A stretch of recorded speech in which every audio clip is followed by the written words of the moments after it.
We're all in control of our own lives in one way or another. We wake up, go to work, come home and eat, watch a movie and go to bed. It seems, however, that most of us aren't in control after we lay our heads down and let the darkness take over.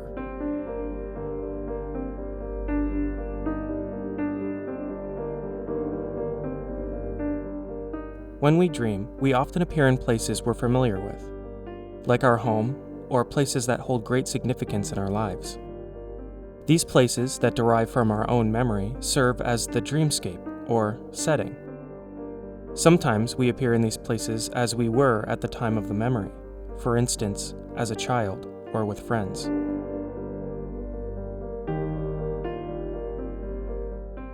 However, these dreamscapes are usually different. It's as if we can't remember certain parts of the surroundings, so our subconscious fills in the blanks. And sometimes it's filled in with something dark and unpleasant. Your own subconscious takes no sides and is removed from yourself. In fact, your subconscious takes on 3 different forms, such as your higher self, which is your moral conscience, your middle self, which is the mediator, and your lower self, which is more primitive. Each controls different parts of your mind. In dreams, your higher self sets the stage and guides you, but your lower self corrupts the dream images, and you yourself are the middle. Imagine you're dreaming you're inside your home, and slowly, like madness, your own mind betrays you. And the next thing you know, your house is burning down with you inside it, or the house is filled with intruders, all trying to attack you. I guess what I'm trying to say is, in the dream world, there's no telling when your dream will become a nightmare. I'm Charlie Conlon, and this is the nightmare I had last night.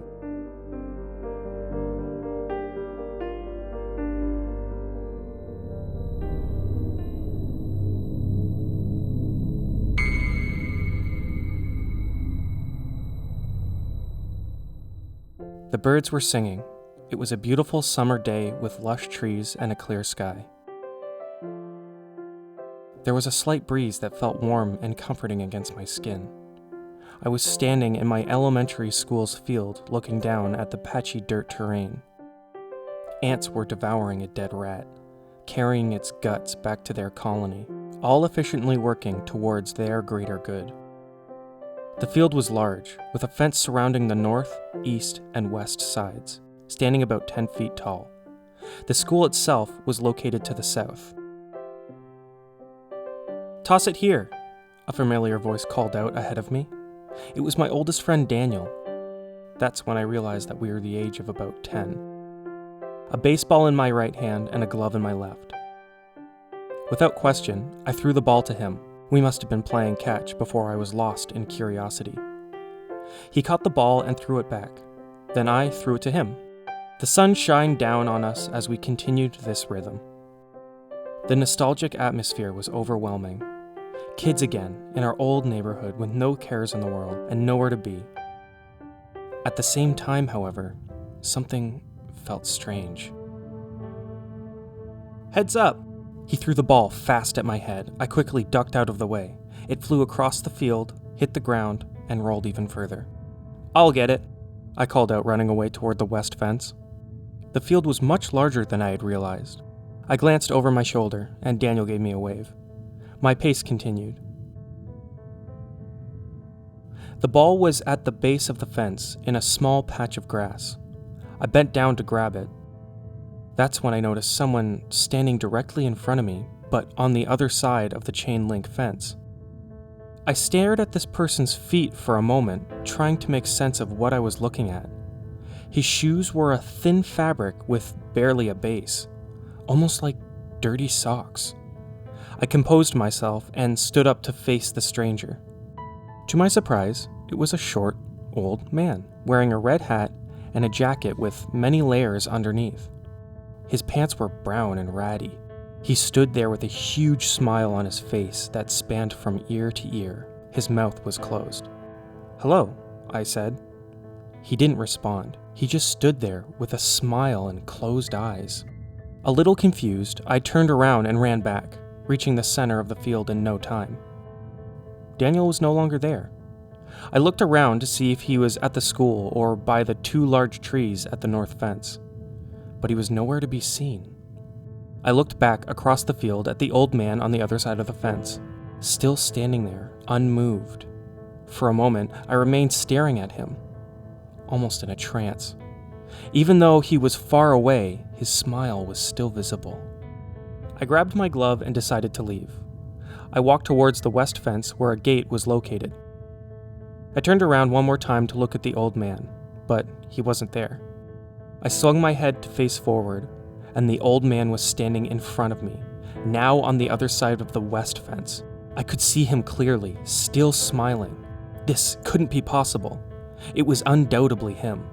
The short stature with the unsettling big smile. Feeling uncomfortable, I decided not to talk to him again. The north side has a gate too. I can leave through that way. His head turned, following me, even though his eyes were closed.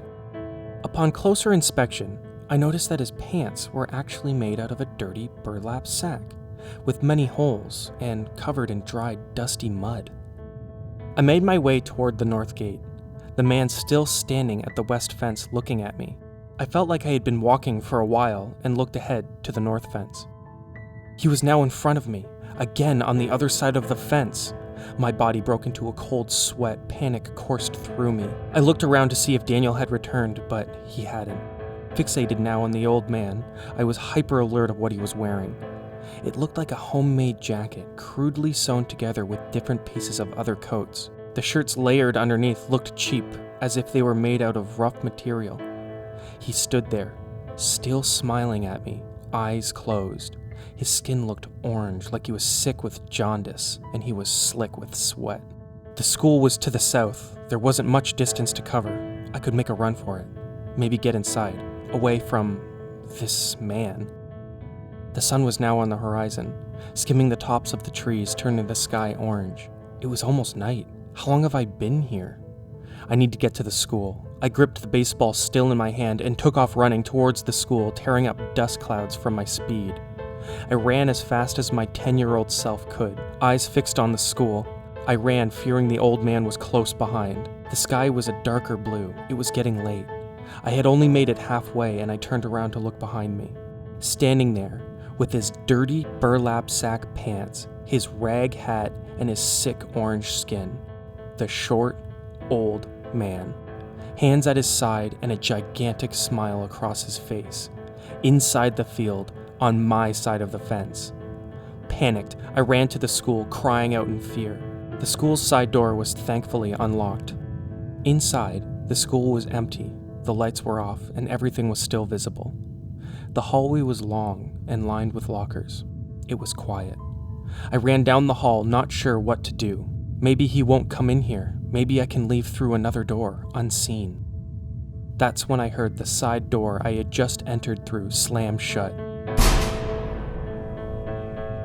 Frantically, I looked around for a place to hide. One of the locker doors was ajar, so I jumped inside and shut it. I stood as quietly as I could, looking through the slits of the metal door. I could hear breathing, a wet wheeze like someone with a respiratory problem or a throat infection. It was getting louder. I covered my mouth to quiet my own breathing. I could see the old man's rag hat moving across my point of view, shuffling down the hallway.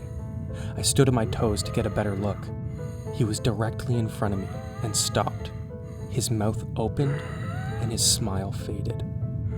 Standing in front of the locker, breathing deep through his agape mouth, with his eyes closed, his skin was covered in sweat. I remained still, trying to calm my body, trying not to cry. Then he tilted his head back, looking up.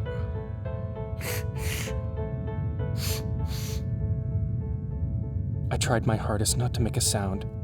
To my relief, he continued to walk. I could hear him making his way down the hall. I stayed in the locker, ensuring that he had left, so I could make my escape. After staying in this metal sanctuary for some time, I slowly crept the door open, enough to see. It was empty. I stepped into the hallway. The old man was right in front of me, 2 feet away, his neck turned up and his mouth opened in a wide frown like a dead fish. He started to hyperventilate, his breathing quickened, and he clambered towards me with his arms outstretched. I stepped back and tripped to the floor.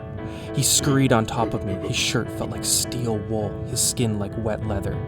He was trying to bite my face, but I had my baseball glove blocking his mouth. His wheezing got worse now, coughing and gasping. He got past my glove and lunged his large mouth at my neck and bit down, ripping out a large chunk of my flesh, slowly tearing away at my neck. He sounded like a dog. I laid there, with my glove in one hand and my baseball in the other, bleeding in the middle of the school, while the short, old man ate me alive. Then I woke up.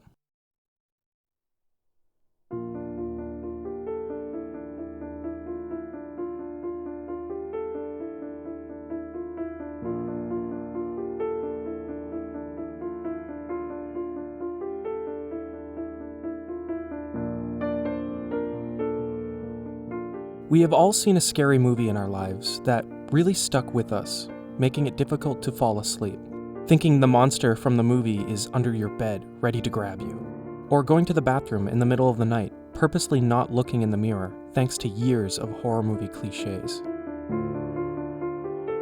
Nightmares have the same effect. For example, if you have a nightmare about horrific creatures that live in the depths of your basement, then most likely you'll avoid going down there. Or if you have a nightmare about someone you know, maybe you'll see them in a different way, a more threatening way, even though they've done nothing in real life. To break down my nightmare, I'll start from the beginning.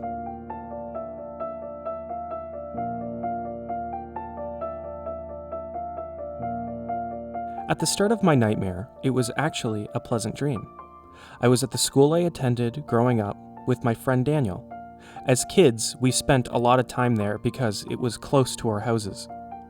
What was weird is we were playing catch with baseball gloves, which we never did. We always played hockey like good Canadian boys. The field was exactly as I remembered it, with the large fence. Which brings me to my first definition. To see a fence symbolizes my need for privacy, or I am trying to shut off the rest of the world. To see my childhood friend, in this case my best friend, signifies regression into my past where I had no responsibilities, when things were much simpler and carefree. I guess that would explain why I was represented as a child in the nightmare. Next, I was met with the short old man, with the strange clothing, looking sick and ratty. I've never seen this man in my life, and this is not part of my memory. It is amazing that the mind can create such a character so detailed right down to the clothes he was wearing and the sweat on his brow. But what does it mean? To see an old man in a dream can resemble how I feel about aging. This man looked sick, which may signal a part of myself that needs to be healed, physically or mentally. So maybe I feel sick about getting older and need to come to terms with it. In the nightmare, the old man didn't look human. In fact, he looked very inhuman, almost like a gnome. In ancient Scotland, it is believed that gnomes and fairies roamed the land, sometimes acting mischievous, stealing milk, food, or garden tools, but for the most part are good-natured. It is said that they would mend injured animals and help forests grow. There are, however, other, more evil gnomes. There are some that come into your house at night and replace your newborn with a halfling or aging fairy, with sharp teeth and disfigurements. There are others that sneak onto farmers' lands and kill all their livestock. One evil gnome, in particular, is called a redcap, not the red-capped tacky gnomes people decorate their front lawns with. Redcaps are short, goblin-like gnomes who live in abandoned castles and kill any human who comes near. They have sharp, pointy teeth and long fingers with razor-sharp nails. It is said, when they attack, they rip apart humans with their teeth and nails, shredding them to pieces. After the person is dead, the gnome removes his hat and soaks up all the blood. Thus, the name Redcap. I find this interesting because in my dream, I was in my old school, which was empty or abandoned, like a castle, and the old man, or Redcap, tore me apart and ate me alive.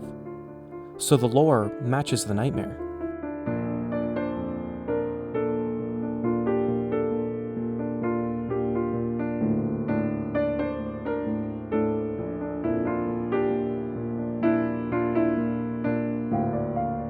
To see a gnome in a dream signifies my inner child and fantasies. This makes sense because I was a child in a nostalgic setting. It would also explain why this old man or redcap creature eventually ate me alive, like the legend tells. In the nightmare, he is chasing me. Being chased signifies that I am avoiding a situation that I do not think is conquerable. Again, it seems that I am running away from the fear of getting older. It could also mean I am running away from fear itself. I have many fear-based anxieties, so this is accurate. Next, I was in the school, hiding in a locker from a strange, gaunt man sauntering down the school's hallway. To hide from an aggressive figure suggests that I am hiding away from an important decision in my waking life. Once I was faced with this sick old man, he was no longer smiling. Staring at the ceiling, his body shook with excitement. During this part of the nightmare, it felt like I was a third person watching myself being eaten, viciously being pulled apart, gore splattered all over the hallway while I lay there dead. To be eaten by someone in a dream is a pun, created by your subconscious, saying that you feel like you are being eaten alive in your work, relationship, or current situation in life. In dreams, our subconscious does a good job of making us face our fears. Maybe it's our higher self subtly trying to give you wisdom or hidden advice. Or maybe it's our lower self throwing your biggest fears right in your face, causing anxiety and stress. I have always struggled with the fact that we get old and eventually take the deep plunge into the afterlife or whatever lies beyond. I guess we all at one time or another wish that we were kids again, with no cares in the world. But that doesn't mean that we have to stop having fun, and it's important to never forget who we were as a child, because whether we like it or not, we all grow up, so there's no sense in running from it.